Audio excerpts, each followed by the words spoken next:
ಕನ್ನಡ ನಾಡು ಇದು ಕನ್ನಡಿಗರ ನಾಡಿಮಿಡಿತ. ಒಂದ್ ಕಡೆ ಇಲ್ಲಿರುವಂತ ಎಲ್ಲಾ ಶಾಸಕರು ಡೆಲ್ಲಿಗೆ 5 ಸ್ಟಾರ್ ಹೋಟ್ಲಿಗೆ ಶಿಫ್ಟ್ ಆಗಿದ್ದಾರೆ. ಇನ್ನೊಂದ್ ಕಡೆ ಇಡೀ ಬಳ್ಳಾರಿ ಹಿಂದೆಂದೂ ಕಾಣದಂತ ಬರಗಾಲ ಅಂದ್ರೆ ಆಲ್ಮೋಸ್ಟ್ ಆಲ್ 80% ಯಾರು ಬಿತ್ತನೆ ಮಾಡಿಲ್ಲ. ಎಲ್ಲ ಖಾಲಿ ಹೊಲಗಳೆಲ್ಲ ಖಾಲಿ ಬಿದ್ದಿದೆ. ಉಳುಮೆ ಮಾಡಿದ್ದಾರೆ, ಬಿತ್ತನೆ ಬೀಜ ತಗೊಂಡೋಗಿದ್ದಾರೆ.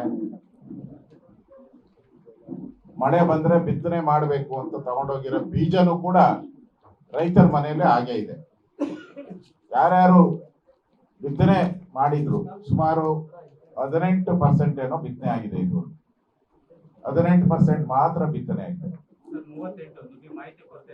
ಸರಿ, ಇಲ್ಲ, ನಾನು ಈಗ ಇಷ್ಟೊತ್ತು ಅಧಿಕಾರಿಗಳ ಜೊತೆನೆ ಮಾತಾಡಿದೆ. ಅಲ್ಲಪ್ಪ, ನಾನು ಇಲ್ಲಿ ಇವಾಗ ಹೋಗಿದ್ದ ತಾಲೂಕು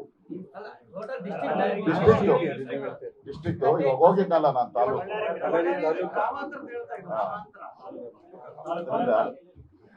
ಇಡೀ ಜಿಲ್ಲೆಯಲ್ಲಿ ಏನ್ ಬಿತ್ತನೆ ಆಗಿದೆ ಅದನ್ನು ಕೂಡ ಯಾವುದು ಕೈಗೆ ಬರ್ತಾ ಇಲ್ಲ.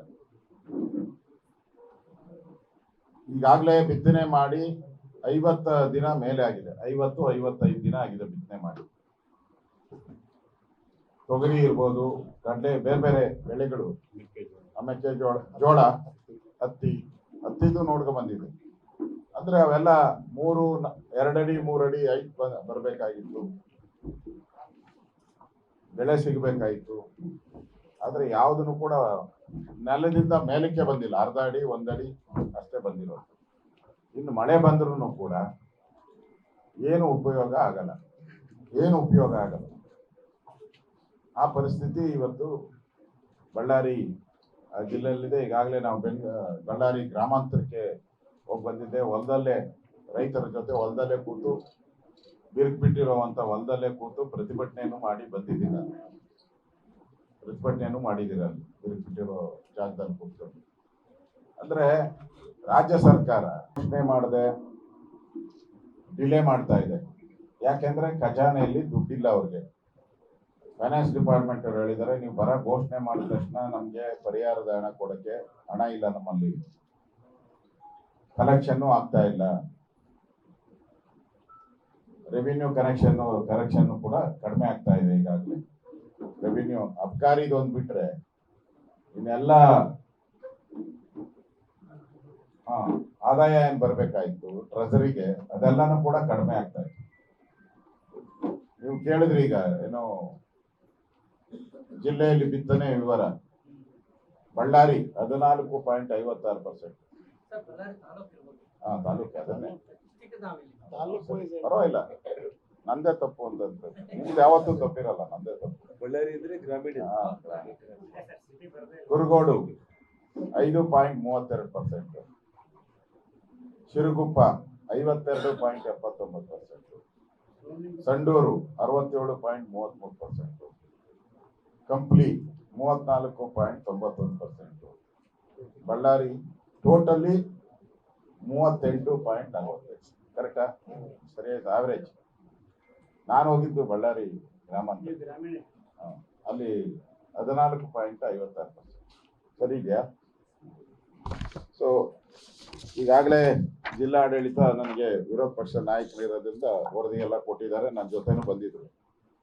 ಅಲ್ಲಿ ನಾನು ರೈತರನ್ನ ಕೇಳಿದೆ, ಏನಪ್ಪ ಯಾರಾದ್ರೂ ಬಂದಿದ್ರ ಅಂತ. ಅವ್ರು ಹೇಳಿದ್ರು ಪತ್ತೆನೇ ಇಲ್ಲ. ಇವತ್ತೇ ವಿರೋಧ ಪಕ್ಷದ ನಾಯಕರು ಬಂದಿದ್ದಾರೆ.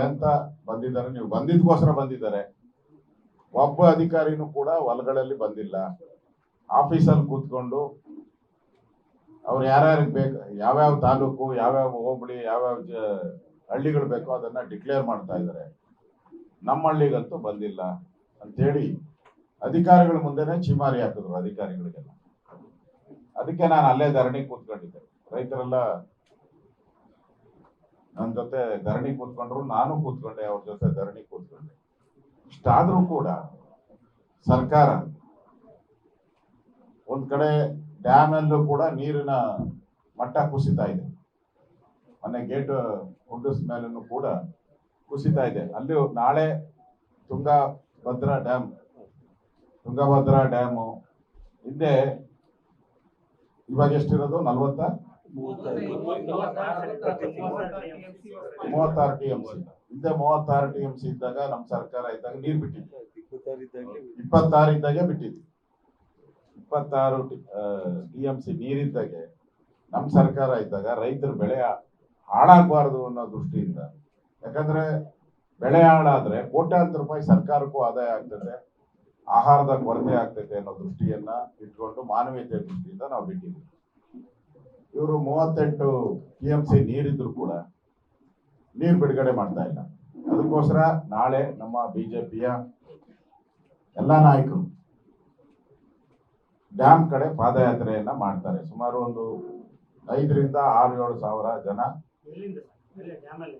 ಅಲ್ಲ, ಇಲ್ಲಿಂದ ನಮ್ಮ ಆಂಜನೇಯ ದೇವಸ್ಥಾನ ಆಯ್ತಲ್ಲ, ಅಂಜನಾದ್ರಿಯಲ್ಲಿ ಆಂಜನೇಯನಿಗೆ ಪೂಜೆ ಮಾಡಿ ಅಲ್ಲಿಂದ ಹೊರಡೋದು, ಅಲ್ಲಿಂದ ಹೊರಡ್ತಾರೆ ಎಲ್ಲ ಟ್ರ್ಯಾಕ್ಟರ್ಗಳು, ಜನ, ಬೈಕ್ಗಳು. ನಂದು 2 ದಿನ ಡಿಸೈಡ್ ಮಾಡಿಲ್ಲ ಎಲ್ಲಿ ಹೋಗ್ಬೇಕು ಅಂತ. ನಾನು ಶ್ರೀರಾಮ್ ಲೋಕಲ್ ಲೀಡರ್ಸ್ ಎಲ್ಲ ನಮ್ಮ XMLAಗಳು ಯಾರು ಬರ್ತಾರೆ, ಎಲ್ಲ ನಮ್ಮ ಜಿಲ್ಲಾಧ್ಯಕ್ಷ.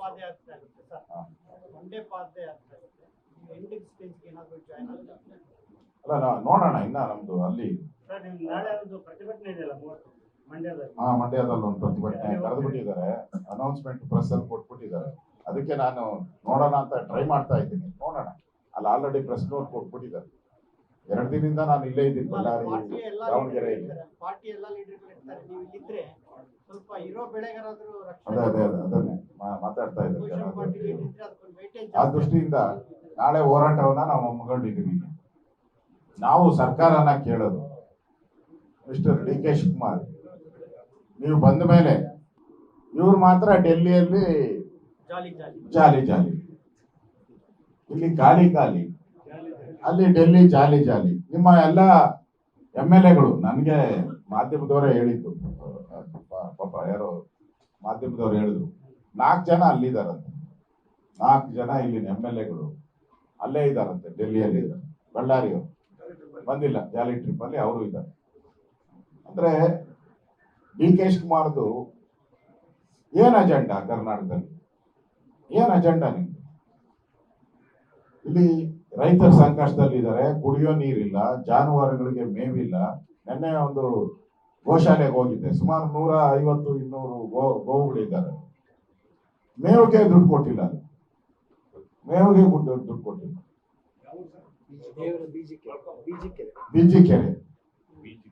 ಬೀಜಿಕೆರೆ ಅದು ದೇವರ ಹಸುಗಳು, ಎಲ್ಲ ದೇವರ ಹಸುಗಳು, ಅಲ್ಲಿ ಹಣ ಬಿಡುಗಡೆ ಮಾಡಿಲ್ಲ.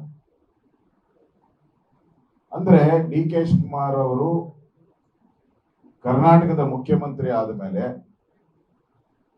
ಕರ್ನಾಟಕಕ್ಕಂತೂ ಒಳ್ಳೇದಾಗಿಲ್ಲ. ಅವ್ರು ಒಳ್ಳೇದಾಗಿರ್ಬೋದು, ಅವ್ರಿಗೆ ಸ್ವಂತಕ್ಕೆ ಒಳ್ಳೇದಾಗಿರ್ಬೋದು, ಆದ್ರೆ ಕರ್ನಾಟಕ ಜನತೆಗೆ ಯಾವುದೇ ರೀತಿ ಒಳ್ಳೆ ಆಗಿಲ್ಲ. ಒಂದು ಡ್ಯಾಮ್ ಕಟ್ಟಿಲ್ಲ, ಒಂದು ಆಸ್ಪತ್ರೆ ಕಟ್ಟಿಲ್ಲ. ನನ್ನ ಯಾರೋ ಶಾಲೆ ತಂದ್ಕೊಟ್ರು, ನಾನು ಹೊರಕ್ಕೆ ಹೋಗಿದ್ರೆ ಶಾಲೆ, ಒಂದೇ ನಿಮಿಷ, ಶಾಲೆದೆಲ್ಲ ಬಿದ್ದೋಗಿರೋದೆಲ್ಲ ತಂದ್ಕೊಟ್ರು.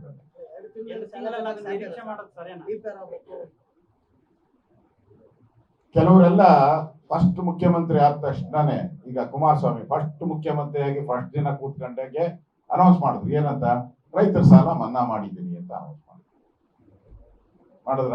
ಯಡಿಯೂರಪ್ಪನವರು ಒಬ್ಬರೇ ಇದ್ರು ಮುಖ್ಯಮಂತ್ರಿಯಾಗಿ, 1 ತಿಂಗಳು ಇಡೀ ರಾಜ್ಯ ಪೂರ್ತಿ ಸುತ್ತಾಡಿ ಫ್ಲಡ್ ಆಗಿದ್ದು, ನೆರೆದು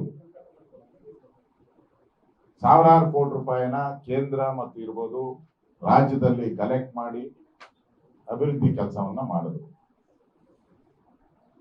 ಈ ತರ ಬಂದವ್ರ ಮುಖ್ಯಮಂತ್ರಿಗಳೆಲ್ಲರೂ ಕೂಡ ಹೊಸದಾಗಿ ಬಂದಾಗ ಏನ್ ಅನ್ಸುತ್ತೆ ಜನಕ್ಕೆ, ಹೊಸ ಸರ್ಕಾರ ಬಂದಿದೆಯಪ್ಪ ಅಂತ. ಈಗ ಹೊಸ ಸರ್ಕಾರ ಬಂದಿದೆ. ಹೊಸ ಸರ್ಕಾರ ಬಂದು ಸಿದ್ದರಾಮಯ್ಯನವ್ರ ಸರ್ಕಾರಕ್ಕೂ ಈ ಸರ್ಕಾರಕ್ಕೆ ಏನನ್ನ ಡಿಫ್ರೆನ್ಸ್ ಅಂತಂದ್ರೆ, ಏನ್ ಡಿಫ್ರೆನ್ಸ್? ಅದೇ ಬಾಟ್ಲು, ಅದೇ ಸಾರಾಯಿ, ಲೇಬಲ್ DK. ಎಲ್ಲರೂ DK ಬಂದ್ರೆ ಏನೋ ಓಕೆ ಆಗ್ತೈತೆ ಅಂತ ತಿಳ್ಕೊಂಡ್ರು. ಯಾವುದು ಓಕೆ ಆಗಿಲ್ಲ,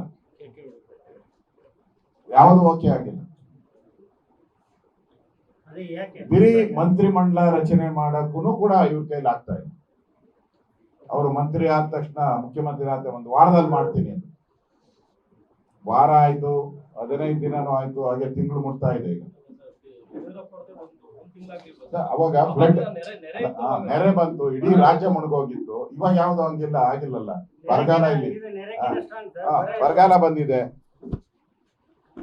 ಅಟ್ಲೀಸ್ಟ್ ಕೃಷಿ ಯಾವ್ದನ್ನ ಫಸ್ಟ್ ಮಾಡ್ಬೇಕಾಯ್ತು. ಈಗ ಮಾಡಿದ ಮಂತ್ರಿಗಳಂತ ಮಾಡಿದಾರಲ್ಲ, ಯಾವ್ದು ಫಸ್ಟ್ ಮಾಡ್ಬೇಕಾಯ್ತು? ಮೊದ್ಲೇ ಮುನ್ಸೂಚನೆ ಕೊಟ್ಟಿದ್ದಾರೆ ಬರಗಾಲ ಬರುತ್ತೆ ಅಂತ ಹೇಳಿ. ಅದ್ಯಾವುದು ಎಲ್ಲಿಯೋನು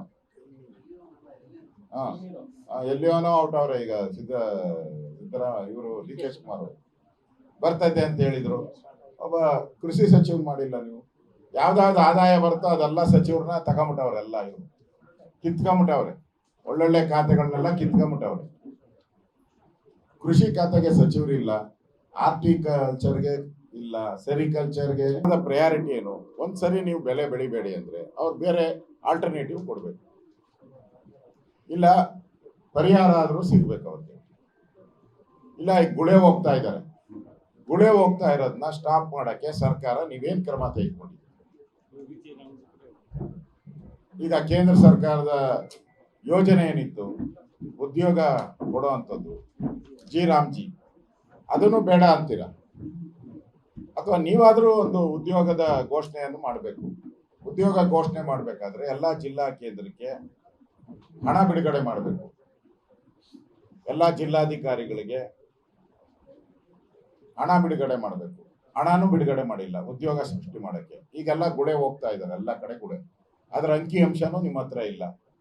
ಅಟ್ಲೀಸ್ಟ್ ಒಂದು ಸರ್ಕಾರ ಒಂದು ಕರಪತ್ರ ಆದ್ರೂ ಹೊರಡಿಸಿ, ಯಾವ್ಯಾವ ತಾಲೂಕಲ್ಲಿ ಯಾವ್ಯಾವ ಜಿಲ್ಲೆಯಲ್ಲಿ ಈ ಥರದ್ದಾಗಿದೆ ನೀವು ಹೋಗ್ಬೇಡಿ, ಅಲ್ಲಿಗೆ ನಮ್ಮ PDOಗಳನ್ನ ತಹಸೀಲ್ದಾರ್ನ ಕಳಿಸಿ, ನೀವು ಗುಳೆ ಹೋಗ್ಬೇಡಿ, ನಾವು ನಿಮ್ಗೆ ಪರಿಹಾರ ಕೊಡ್ತೀರಿ, ನಿಮ್ಗೆ ಅಕ್ಕಿ ಬೇಕಾ ಎಕ್ಸ್ಟ್ರಾ ಅಕ್ಕಿ ಕೊಡ್ತೀರಿ, ಉದ್ಯೋಗ ಕೊಡ್ತೀರಿ ಅಂತ ಅದು ತಡೆ ಮಾಡಬೇಕು. ಅದು ಮಾಡ್ತಾ ಇಲ್ಲ. ಅದರಿಂದ ಸಮಸ್ಯೆ ಬಿಗಡಾಯಿಸಿರೋದು. ಆ ದೃಷ್ಟಿಯಿಂದ ಈಗ ಇಮಿಡಿಯೇಟ್ ಆಗಿ ನೀವು ಬರ ಅಂತ ಘೋಷಣೆ ಮಾಡಿ. ನಮ್ದು ಡಿಮ್ಯಾಂಡ್ ಬರ ಅಂತ ಘೋಷಣೆ ಮಾಡಿ. ಮತ್ತೆ ಕುಡಿಯೋ ನೀರಿಗೋಸ್ಕರ ಎಲ್ಲ ತಾಲೂಕುಗಳಿಗೂ ಕೂಡ ಮಿನಿಮಮ್ ಒಂದು 50 ಕೋಟಿ ಆದರೂ ಹಣ ಕೊಟ್ಟು MLAಗಳ ನೇತೃತ್ವದ ಟಾಸ್ಕ್ ಫೋರ್ಸ್ ಮಾಡಿ ಕುಡಿಯೋ ನೀರು ಮತ್ತು ಮೇವು ಸಂಬಂಧಪಟ್ಟಂತೆ ಇಮಿಡಿಯೇಟ್ ಆಗಿ ಆಕ್ಷನ್ ಶುರು ಮಾಡಿ. ನೀವು ಇವಾಗ ಶುರು ಮಾಡಿದ್ರು ಕೂಡ ಅದೆಲ್ಲ ಆಕ್ಷನ್ ಆಗ್ಬೇಕಾದ್ರೆ ಇನ್ನೊಂದು 15 ದಿನ, 1 ತಿಂಗಳಾಗ್ತೈತೆ.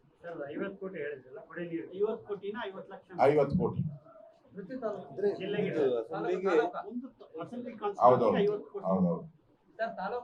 ಯಾಕೆ ಅಂದ್ರೆ ಒಂದು ಕುಡಿಯೋ ನೀರು ಜೊತೆಗೆ ಉದ್ಯೋಗನೂ ಕೊಡ್ಬೇಕು, ಮತ್ತೆ ಇದು ಹಸುಗಳಿಗೆ ಮೇವು ಕೊಡ್ಬೇಕು, ಅದನ್ನ ಹಸುಗಳು ಮೇವು ಸಂಗ್ರಹಣೆ ಮಾಡಿ ತಂದು ಕೊಡ್ಬೇಕು. ಇವೆಲ್ಲ ಬರುತ್ತೆ. ಅದನ್ನ ನಾನು ಕೇಳ್ತಾ ಇದ್ದೀನಿ. ಮತ್ತೆ ರೈತರನ್ನೆಲ್ಲ ಮಾತಾಡಿಸಿದೆ. ರೈತರೆಲ್ಲ ಹೇಳ್ತಾ ಇದ್ರು, ನಾವು ಸುಮಾರು 30,000 ರಿಂದ 40,000 ರೂಪಾಯಿ ಖರ್ಚು ಮಾಡಿದ್ರಿ ಎಕರೆಗೆ. ಬಿತ್ತನೆ ಬೀಜ ಇರ್ಬೋದು 3,000, ಒಂದು kg 3,000 ರೂಪಾಯಿ ಏನೋ ಕೊಡ್ಬೇಕಂತ ಬಿತ್ತನೆ ಬೀಜಕ್ಕೆ. ನಾವು ಫರ್ಟಿಲೈಸರ್ ಹಾಕಿದ್ದೀವಿ, ದುಡ್ಡು ಖರ್ಚಾಗಿದೆ ನಮಗೆ. ಅದರಿಂದ ನಮಗೆ 50,000 ರೂಪಾಯಿ ಕೊಡಿಸಿ ಅಂತ ಕೇಳಿದ್ದಾರೆ. ನಾನು 50,000 ರೂಪಾಯಿ ಡಿಮ್ಯಾಂಡ್ ಮಾಡಿದ್ದೀನಿ. ಸರ್ಕಾರ ಎಕರೆಗೆ 50,000 ರೂಪಾಯಿ ಕೊಡಿ. ಹಿಂದೆ ನಾವಿದ್ದಾಗ NDRF, central government NDRF rules ಇದೆ, ಅದರದ್ದು ಏನಿತ್ತು ಅದರ ಡಬಲ್ ಕೊಟ್ಟಿದ್ದೀವಿ ನಾವೆಲ್ಲ. ನಾ ಇದ್ದಂಥ 4 ವರ್ಷಗಳು, 4 ವರ್ಷದಲ್ಲಿ ಎಲ್ಲೆಲ್ಲಿ ಫ್ಲಡ್ ಆಗಿದೆಯೋ ಚೆಕ್ ಮಾಡಬೇಕಾದ್ರೆ ಎಲ್ಲೆಲ್ಲಿ ಫ್ಲಡ್ ಆಗಿದೆ, ಎಲ್ಲೆಲ್ಲಿ ಬರ ಬಂದಿದೆ, ಡಬಲ್ ಅಮೌಂಟ್ ಕೊಟ್ಟಿದ್ದೀವಿ. ನೀವು ಅಷ್ಟೇ, ಈಗ NDRF ಏನಿದೆ ಗೈಡ್ಲೈನ್ಸು, ಅದ್ರ ಡಬಲ್ ಹಣವನ್ನ ರೈತರಿಗೆ ಕೊಡಿ, ಕೊಡಿ ಅನ್ನೋ ಆಗ್ರಹವನ್ನ ಮಾಡ್ತಾ ಇದ್ದೀವಿ. ಇದು ನಮ್ಮ ಡಿಮ್ಯಾಂಡ್. ಅದಕ್ಕೋಸ್ಕರ ಇಡೀ ರಾಜ್ಯಾದ್ಯಂತ ಇವತ್ತು ನಮ್ಮೆಲ್ಲ ಮುಖಂಡರು ಕೂಡ ಎಲ್ಲ ಜಿಲ್ಲೆಗಳಲ್ಲೂ ಪ್ರವಾಸ ಮಾಡ್ತಾ ಇದ್ದಾರೆ. ಪ್ರವಾಸ ಮಾಡಿ ಸರ್ಕಾರಕ್ಕೆ, ಅಲ್ಲಿನ ಜಿಲ್ಲಾಧಿಕಾರಿಗಳಿಗೆ ಎಚ್ಚರಿಕೆಯನ್ನ ಕೊಡ್ತಾ ಇದ್ರಿ. ಮುಂದೆ ಅಧಿವೇಶನ ಬರ್ತದೆ 13ನೇ ತಾರೀಕು. ಇದನ್ನೇ ಬರದ ವಿಚಾರವಾಗಿ ನಿಲುವಳಿ ಸೂಚನೆಯನ್ನ ಕೊಟ್ಟು ಸರ್ಕಾರ ಅದುವರೆಗೂ ಘೋಷಣೆ ಮಾಡಿಲ್ಲ ಅಂದ್ರೆ ಅಧಿವೇಶನದಲ್ಲಿ ನಡೆಯೋದು ಕಷ್ಟ ಆಗ್ತದೆ. ಅಧಿವೇಶನ ನಡೆಯೋದು ಕಷ್ಟ ಆಗ್ತದೆ. ಆ ಪರಿಸ್ಥಿತಿ ನಿರ್ಮಾಣ ಆಗ್ತದೆ. ಅದಕ್ಕೋಸ್ಕರ ಇಮಿಡಿಯೇಟ್ ಆಗಿ ಬರ ಘೋಷಣೆ ಮಾಡಿ ಪರಿಹಾರ ಕೊಡಿ ಅನ್ನೋ ಆಗ್ರಹವನ್ನ ನಾವು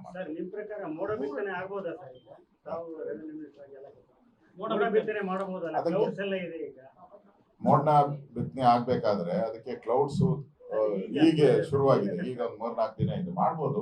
ಬಟ್ ಅದಕ್ಕೆ ಯಾರು ಏಜೆನ್ಸಿಗಳಿದ್ದಾರೆ ಅವ್ರ ಜೊತೆ ಮಾತಾಡಬೇಕು. ಮತ್ತೆ ನೀರಾವರಿ ವಿಚಾರಕ್ಕೆ ಸಂಬಂಧಪಟ್ಟಂತೆ ಅಧಿಕಾರಿಗಳು ಏನಿದ್ದಾರೆ ಅವರ ವರದಿಯನ್ನ ತಗೊಂಡು ಮಾಡ್ಬೋದು. ಯಾವ್ಯಾವ ಜಿಲ್ಲೆಯಲ್ಲಿ ಮಾಡ್ಬೇಕು ಅಂತ ಫಸ್ಟ್ ಸೆಲೆಕ್ಟ್ ಮಾಡಬೇಕು.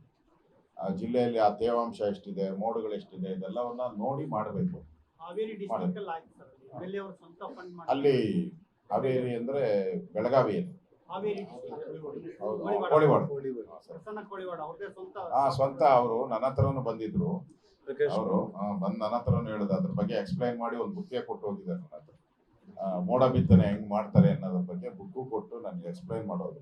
ನಿಮ್ಮ ಮೇನ್ ಡಿಮ್ಯಾಂಡ್ ಈಗ ಬರಗಾಲ ಘೋಷಣೆ ಆದ್ಮೇಲೆ ಮೋಡ ಬಿತ್ತನೆಗೆಲ್ಲ ಡಿಮ್ಯಾಂಡ್ ಮಾಡ್ತೀರಾ ಸರ್? ಮಾಡ್ಲಿ, ನಾವೇನು ಅದಕ್ಕೆಲ್ಲ ಏನಿ ಸೈಂಟಿಫಿಕ್ ರೀಸನ್ ತಗೊಂಡ್ ಮಾಡಿ. ಆಮೇಲೆ ಯಾರಿಗೋ ದುಡ್ಡು ಹೋಗೋದಕ್ಕೋಸ್ಕರ ಮಾಡೋದು ಬೇಡ, ಅವೈಜ್ಞಾನಿಕವಾಗಿ ಮಾಡಿ. ಸಮಗ್ರ ಸುದ್ದಿಗಳಿಗಾಗಿ ತಪ್ಪದೆ ನೋಡಿ ಕನ್ನಡ ನಾಡು ವಾಹಿನಿ. ಸಬ್ಸ್ಕ್ರೈಬ್ ಮಾಡಿಕೊಳ್ಳಲು ಕೂಡಲೇ ಪಕ್ಕದಲ್ಲಿ ಕಾಣುವ ಬೆಲ್ ಐಕಾನ್ ಕ್ಲಿಕ್ ಮಾಡಿ ನೋಟಿಫಿಕೇಶನ್ ಪಡೆಯಿರಿ.